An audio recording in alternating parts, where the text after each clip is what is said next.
Why high-value women never chase men. Carl Jung. There's a woman. She's radiant, not merely in appearance, but in presence. She enters a room, and silence follows like a ripple across still water. Not because she demands attention, but because she commands it without trying. She speaks sparingly, listens deeply, and when she looks at you, it feels as though she sees something behind your eyes that even you don't understand. And yet she never chases. Even when she loves, even when her heart stirs, she waits. She does not text twice. She does not ask where she stands.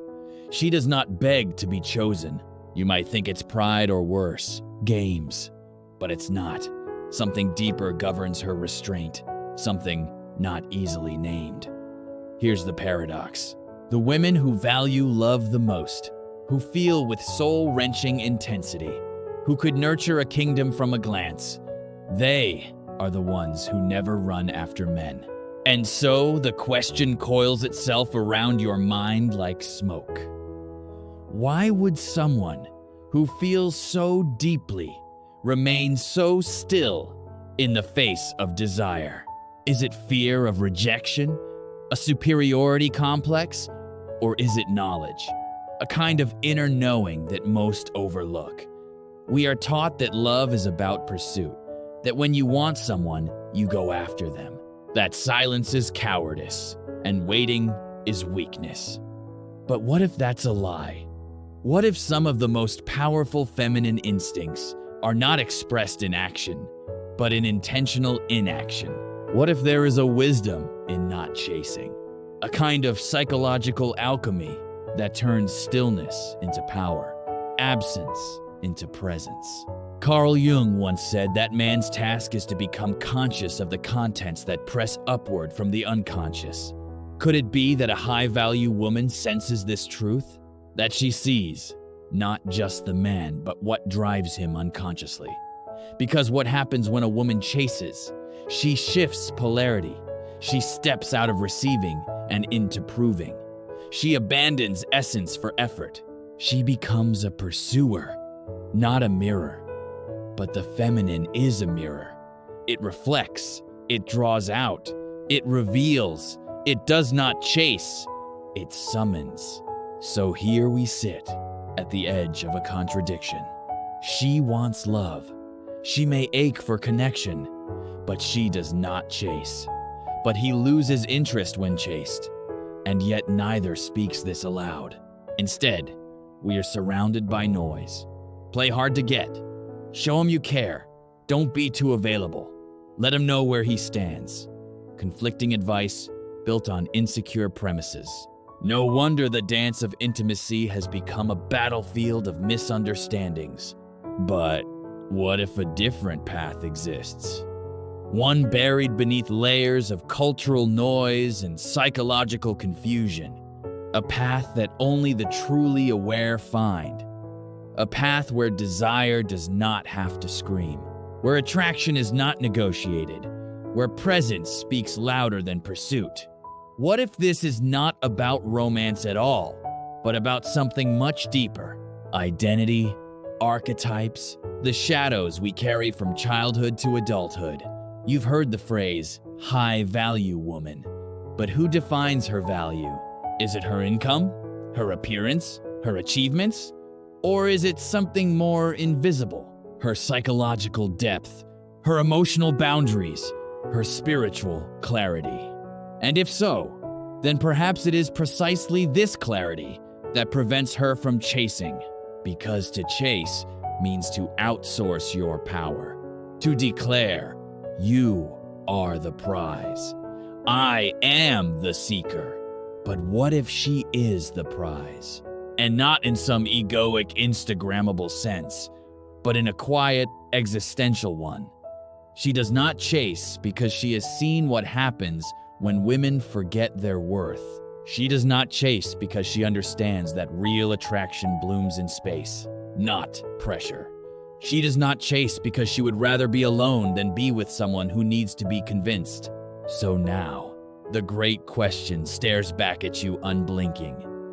What does it truly mean to be a woman who does not chase? And what ancient psychological truth is she embodying? To answer this, we must go deeper into the hidden architecture of the human psyche, into the collective unconscious, into the archetypes that Carl Jung spent his life deciphering. We must pull back the curtain and examine the unseen engine behind desire, value, and pursuit. Because once you see what lies beneath the surface, you'll never look at love the same way again. Beneath the stillness of the woman who does not chase, there is a storm most cannot see, a quiet rebellion against centuries of conditioning, psychological imprinting, and existential distortion. Why doesn't she chase? To truly understand, we must go inward, far beyond gender roles or dating advice. We must enter the territory Carl Jung called the shadow, the unconscious realm where our repressed truths, forgotten wounds, and inherited beliefs silently guide our behavior. You see, most people do not act, they react. Their decisions are echoes of childhood, echoes of trauma, echoes of archetypes they don't even know they are playing out. Jung argued that unless we bring the unconscious into consciousness, it will rule our lives, and we will call it fate. Nowhere is this more visible than in romantic dynamics. The high-value woman who doesn't chase has not simply chosen restraint. She has waged war on her unconscious programming. She has refused to be seduced by the desperation to prove, to perform, to please. Let's explore the roots of that desperation. At the center of Jung's psychological theory is the concept of thema and animus, the inner feminine in men, the inner masculine in women. For a woman to chase is often not her essence, but her animus running wild. Her internal masculine, unchecked, trying to do, to fix, to pursue, to conquer. But her power lies in being, not doing. When a woman chases, she often acts from what philosophers like Schopenhauer called the will to life, a blind striving force that craves validation, control, and certainty. It's survival instinct, masquerading as love, not presence, but panic. Why? Because from childhood, many women are taught explicitly or implicitly that their worth is conditional on how desirable they are, how agreeable, how pleasing. The moment they feel interest from a man, these old programs activate. Don't lose him. Don't be too much. Don't wait. Go after it before it disappears. But here's the irony. The more they chase, the more they lose what the masculine truly seeks. Mystery, receptivity, presence. This is not manipulation. It is an archetypal truth. In Jungian terms, the high-value woman is embodying the mature, great mother archetype. She holds space, offers presence, but does not collapse into need. She radiates availability without attachment. Contrast this with the wounded feminine, often born from unhealed inner child trauma. She fears abandonment, confuses love with effort, and believes she must earn affection. Chasing becomes a strategy of control, but love cannot be controlled, and every attempt to force it backfires, creating the very rejection she fears. Friedrich Nietzsche once declared, "He who has a reason to live can bear almost anyhow." The high-value woman's why is not just to find love. It is to remain in integrity with her soul. That is her compass. That is why she does not chase, because to do so would be to abandon herself, and she would rather be alone than be lost inside someone else. So, we return to the hidden problem. Society teaches women to equate desire with action. Movies show her running through airports. Songs beg him to come back. Culture idolizes the woman who never gives up. But that narrative comes at a cost, the erosion of self-respect. When a woman chases a man, she is often not chasing him. She is chasing a story, an outcome, a relief from the ache of unworthiness. This is why Jung stressed the importance of individuation, the process of integrating all aspects of the self into a whole. Only an individuated woman can resist the impulse to chase, because she has reclaimed the parts of herself that once depended on external approval. Let's go deeper. Philosophers like Sartre and Huxley warned us modern life strips meaning and replaces it with distraction. We are taught to value ourselves through social mirrors, likes, attention, and desirability. In this void of meaning, women are taught to see themselves as reflections of male desire. Thus, not being pursued feels like erasure. And so, the impulse to chase is born not from love, but from the existential fear of non-existence. But a high-value woman sees through this illusion.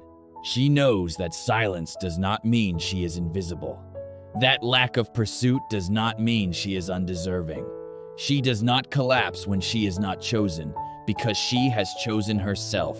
Arthur Schopenhauer, in his Essays on Human Nature, spoke of the will as something chaotic and insatiable. He said most suffering comes not from external events, but from our own unexamined craving. The woman who chases is often run by her craving, not for love, but for security masquerading as love. Her pursuit is not devotion, it's a coping mechanism, and yet we blame her when it fails. We call her too much, desperate, and clingy. But what if the real issue is the lie she was sold? The lie that love is about chasing, about proving, about earning. The high-value woman has seen through this lie. She has met her inner void, sat with its discomfort, and refused to fill it with temporary attention. She has made peace with solitude. And so when a man enters her life, she welcomes him, but she does not run after him because she is not running from herself. Let's pause. Carl Jung once described the journey of self-realization as a spiral. We revisit the same themes, the same wounds, but each time from a deeper level of awareness. The high-value woman has walked this spiral. She has revisited her heartbreak, her longing, and her abandonment, not with bitterness, but with eyes open. And now she sees. She sees that chasing is not strength. It is to surrender to the shadow. That real strength is in the stillness, the boundary, the quiet. No, she has transmuted her need into discernment, her longing into wisdom. This is not about arrogance. It is about alignment. She does not chase because she understands what Jung meant when he said, "The privilege of a lifetime is to become who you truly are." And in that becoming, chasing falls away because the one who is whole no longer hunts, they attract. Not through tactics, but through truth. And now the question becomes, if she has stopped chasing, what happens next? What shifts in the world around her? What invisible consequences begin to unfold? To answer that, we must look at the unseen consequences of how the dynamics of pursuit and self-abandonment ripple through not just her life, but through culture, identity, and consciousness itself. She didn't chase. She waited. She sat with the tension, the ache, the temptation to reach. She chose silence over scrambling, depth over desperation. And at first, nothing happened. No grand reward, no applause. The world didn't bend to accommodate her stillness. In fact, it got quieter, lonelier. The kind of loneliness that hums beneath the skin, whispering, "Was it worth it?" This is the moment when most women turn back. Not because they are weak, but because they are conditioned to associate stillness with failure. Society has wired the female psyche to believe that value is proven through doing. So, to not chase, to remain unmoved, feels like surrendering to invisibility. But the truth is the opposite, because the moment she refuses to chase, a seismic shift begins. one not visible to the naked eye, but felt across the entire emotional spectrum. To see it, we must look through the lens of psychological patterning, neurological wiring, and cultural distortion, cognitive bias, and the scarcity illusion. Our brains are wired to respond to scarcity. The less available something is, the more our limbic system spikes in interest. This is not a strategy. It's evolutionary wiring. When a high-value woman does not chase, she triggers the scarcity principle in the man's brain. Not because she's playing games, but because her lack of pursuit signals authentic self-sufficiency. Suddenly, she's not just another option. She's a mystery. And mystery is irresistible to the masculine psyche. But here's the twist. It only works if it's real. If she's pretending not to care, but secretly spiraling in anxiety, the energy leaks out. The masculine senses it because men, despite cultural myths, are incredibly attuned to emotional incongruence. They may not articulate it, but they feel it. The high-value woman who doesn't chase must therefore not just restrain her actions, but transform her internal state. Otherwise, her silence is a performance, not a truth. And truth always reveals itself. Neurological rewiring, the dopamine trap. Modern relationships are deeply influenced by digital age neurochemistry. Every like-text reply becomes a dopamine hit. We are addicted to immediacy, to pursuit, to feedback. When a woman chases, she's often not chasing love. She's chasing certainty, that next message, that next response. But when she doesn't chase, she starves the addiction.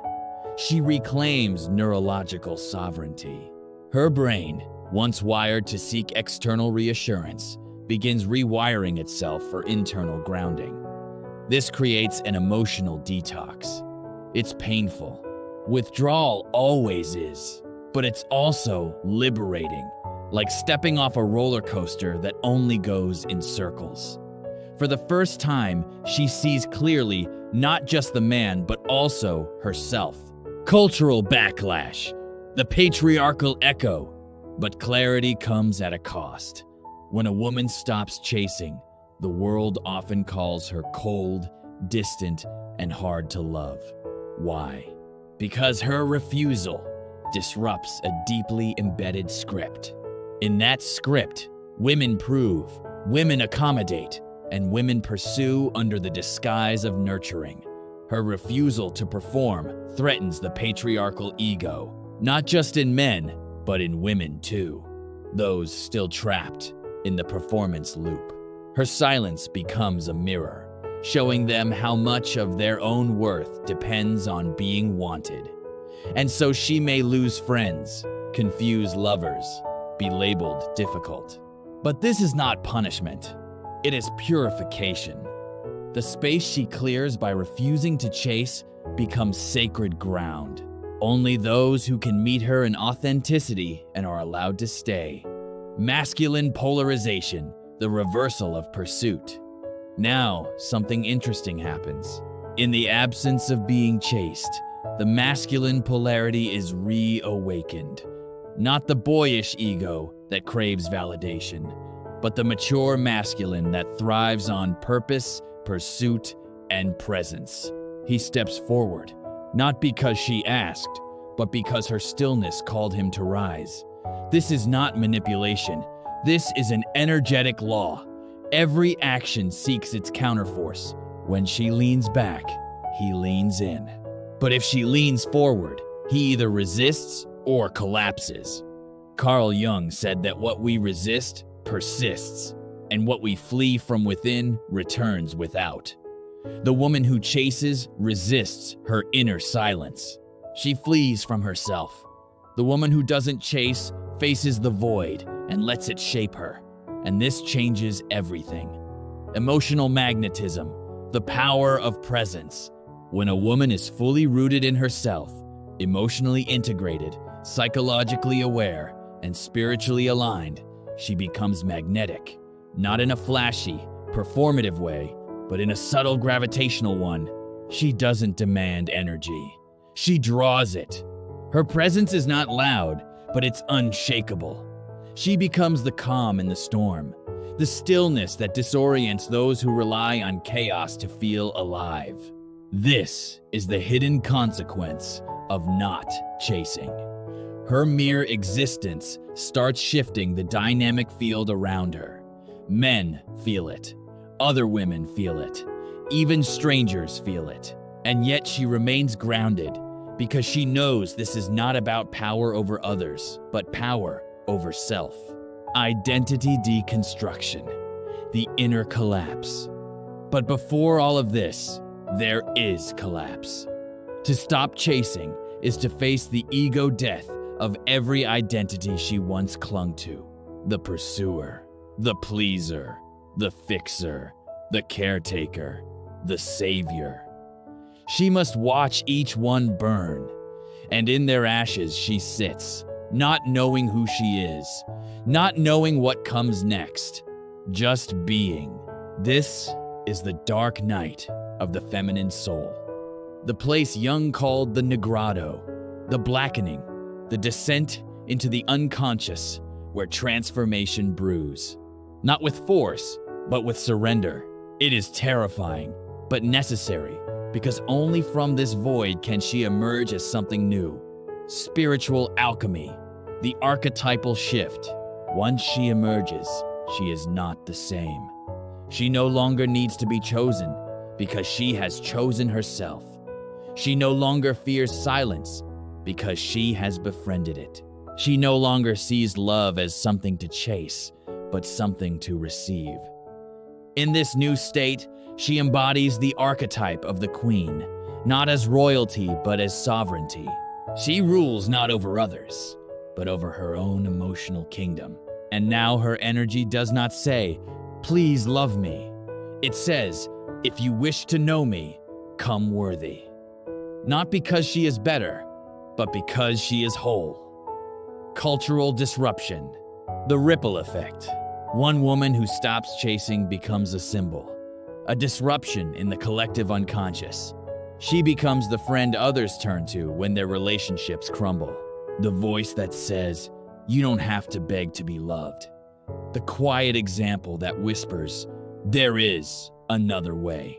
And slowly the culture begins to shift. Not through protest, but through presence. This is how revolutions begin. Not always with fire, but with one woman who refuses to forget her worth. Final turning point. Now the question turns again, not toward her, but toward you. If this is the consequence of not chasing, if this is the path that leads from anxiety to sovereignty, from craving to clarity, then what happens when you stop? What happens when you reclaim your energy from those who never earned it? When you choose stillness over scrambling, solitude over performance, what part of you will collapse? And more importantly, what part of you will rise? To see that clearly, we must now look at the rebellion.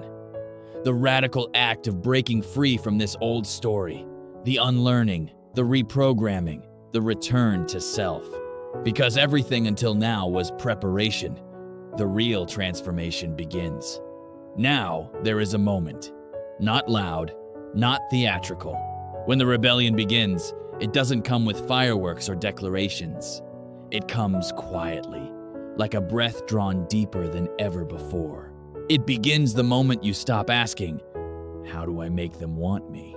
and start asking, "Why did I ever need to be wanted this way at all?" That single shift fractures the illusion. You see the game for what it is.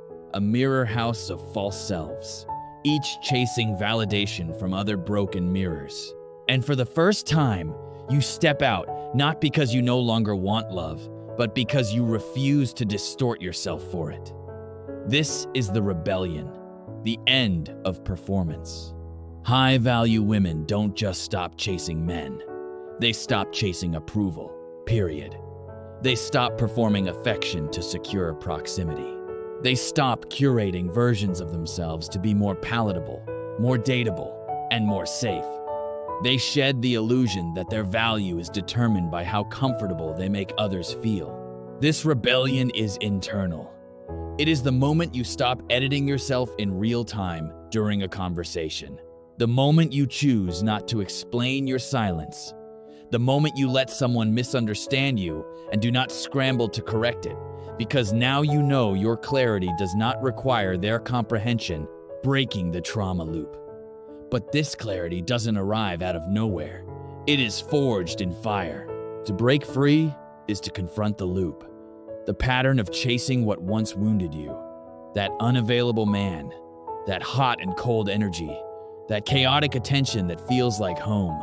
Not because it's healthy, but because it's familiar. The rebellion demands that you question this familiarity. Why does your nervous system feel alive only in the presence of emotional inconsistency? Gabor Mate, trauma expert, said, "The wounds we carry are not simply from what happened to us, but from what should have happened and didn't." When a woman chases, she often chases the echo of what her inner child never received. She tries to finish an unfinished story, and the man becomes a character in her internal drama, not a partner, but a symbol.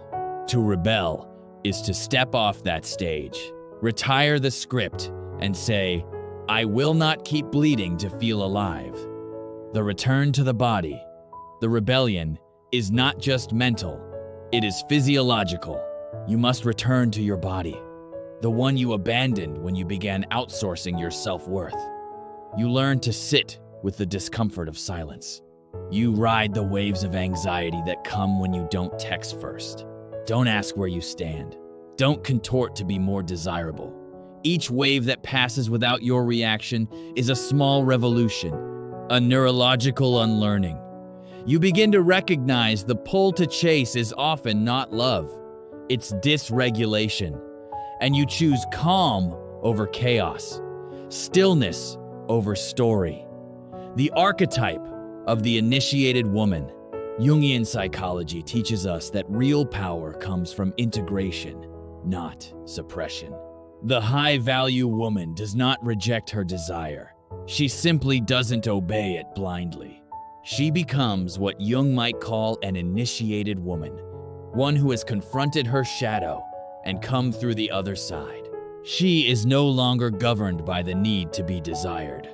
Her worth is not in how many men orbit her, but in how well she orbits herself.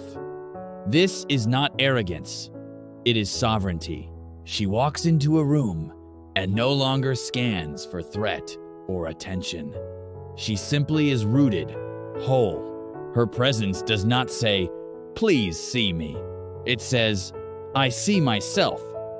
Counterintuitive wisdom. This is where the rebellion turns radical, because it asks you to do the opposite of what you've been taught. You've been told, act fast or he'll lose interest. But the rebellion says, let him lose interest, if that's all it takes. You've been told, let him know how much you care. The rebellion says, let your energy reveal your clarity, not your desperation. You've been told, relationships are hard work.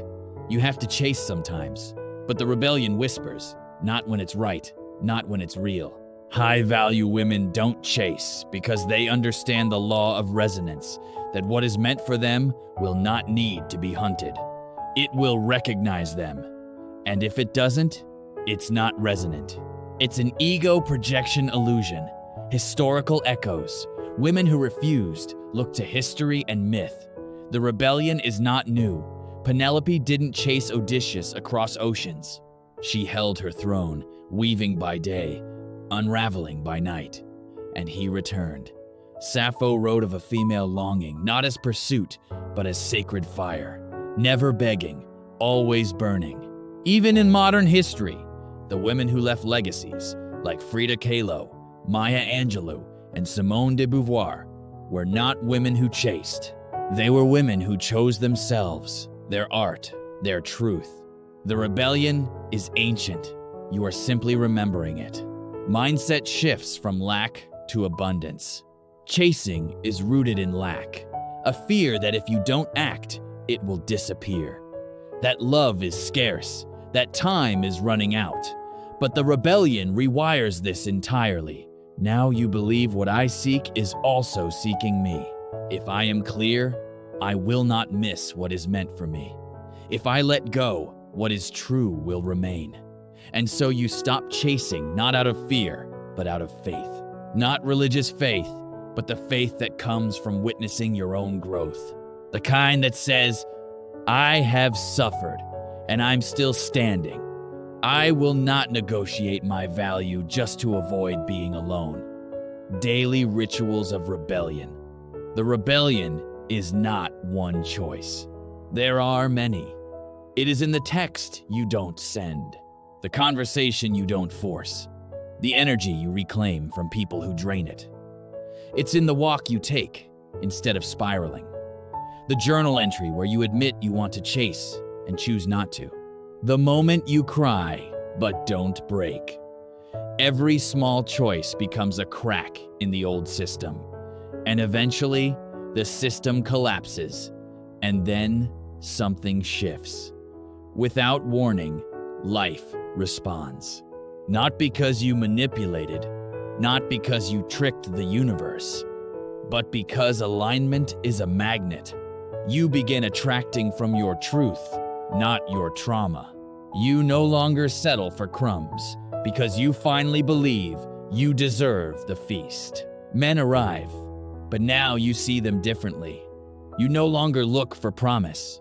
You look for presence. You no longer ask, will he choose me? You ask, is this connection a mirror of my healing or my old wound in disguise? And if it's the latter, you walk, not in anger, in peace. Because now walking away is not a loss. It's leadership, leading into the final realization. You've stopped chasing. You've broken the loop. You've begun to live in alignment. But now, something even deeper stirs. A final truth, one that dissolves even the identity of the high-value woman. One that exists beyond worth, beyond polarity, beyond the need to even be in the dance at all. It is the ultimate realization, the one that redefines everything, the one that will either liberate you or terrify you. Are you ready?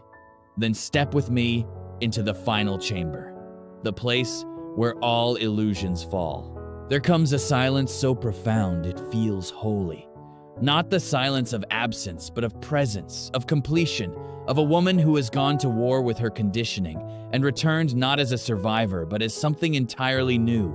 You thought this journey was about love, about men, about how to stop chasing, but it never was. It was about awakening because here, at the end of all the unraveling, a final truth emerges, uninvited but undeniable. You were never meant to chase anything because nothing real can be lost.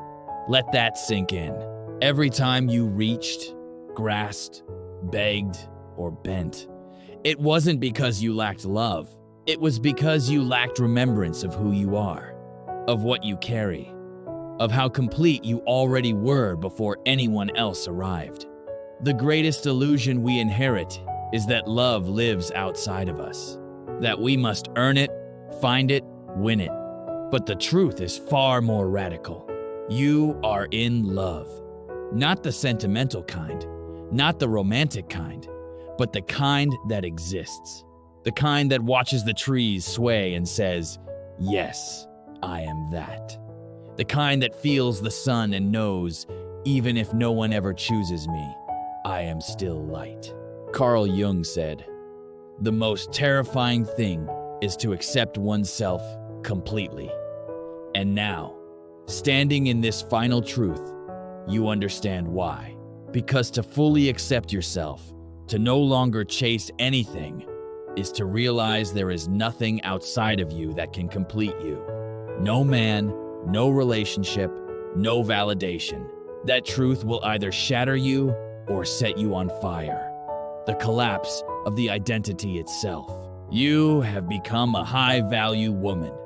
You have learned to hold your energy, to sit in silence, to choose yourself, But now even that identity begins to dissolve, because high-value woman is still a label, a persona, an archetype you stepped into to escape the old ones, the chaser, the fixer, the pleaser.